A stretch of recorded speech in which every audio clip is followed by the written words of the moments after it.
When we think about the COVID-19 pandemic, our minds usually jump straight to the virus, right? To the masks, the lockdowns, the physical health crisis. But running right alongside it was another, quieter crisis, a profound psychological one. And that's what we're going to unpack today. The hidden story of the pandemic's impact on our mental health.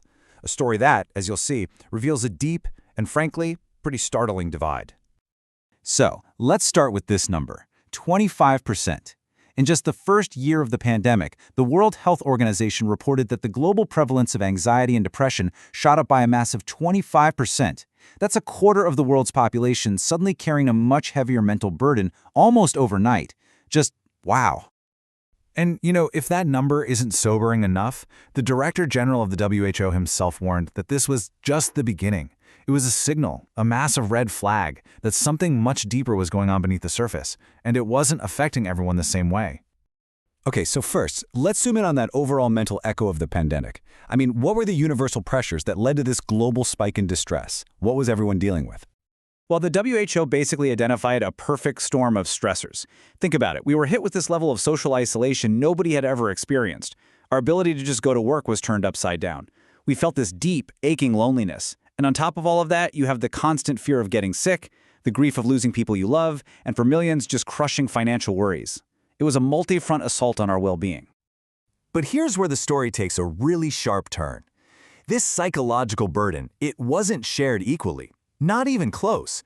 As we're about to see, it carved out a massive generational divide.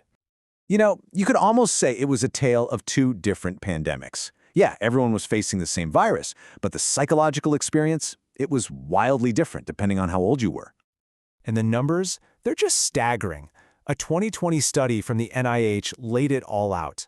The rate of major depression for Gen Z was almost 45%. For millennials, nearly 36%. Now look at the baby boomers, just under 12%. I mean, that gap is absolutely enormous. And this divide wasn't just about how people felt. It showed up in what they did. When you look at coping mechanisms, over half of millennials who drank said they increased their alcohol use. Almost half of Gen Z did the same. But for baby boomers, less than 20%. It's a crystal clear picture of how different generations were trying to handle the stress.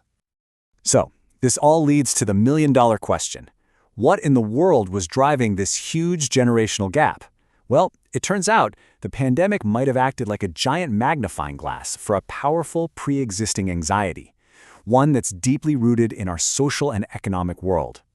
So, why? Why were younger people so much more psychologically vulnerable during this whole crisis? The answer might lie in a concept that's become central to the pressures of modern life. Let's talk about something called status anxiety. You know what this is. It's that nagging worry in the back of your head about where you stand in society, your spot on the social ladder.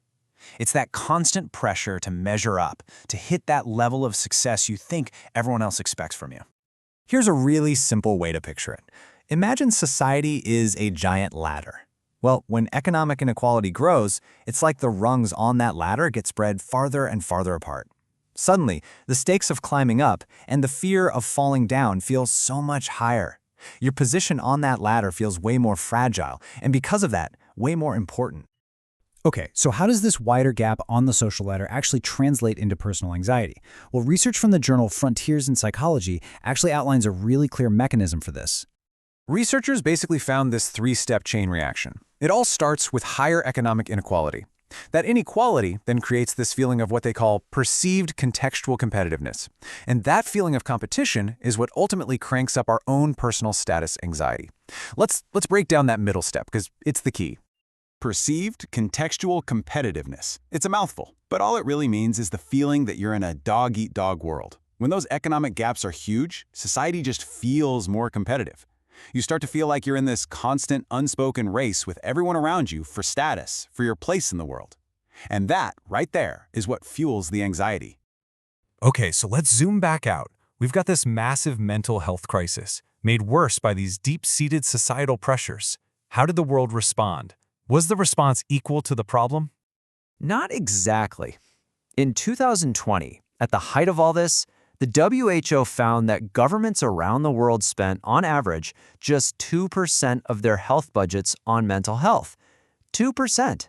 Let that sink in for a moment. And when you put it side by side, it really reveals this staggering imbalance. You have a 25% jump in anxiety and depression met with a tiny 2% investment. The scale of the problem was just completely mismatched by the response. It really threw a spotlight on how chronically underfunded mental health has been. So, if there's one thing to take away from all this, it's this. The pandemic's psychological shadow wasn't cast on a blank slate. It fell on a world already shaped by huge issues like economic inequality and status anxiety. These things made younger generations particularly vulnerable. The pandemic didn't necessarily create these problems, it just exposed them and cranked the volume way, way up. And that leaves us with a really critical question, doesn't it? We've seen just how fragile our collective mental health can be, and how societal pressures can crack it wide open along generational lines. The pandemic was a massive wake-up call. The real question now is, are we actually ready to start addressing the root causes?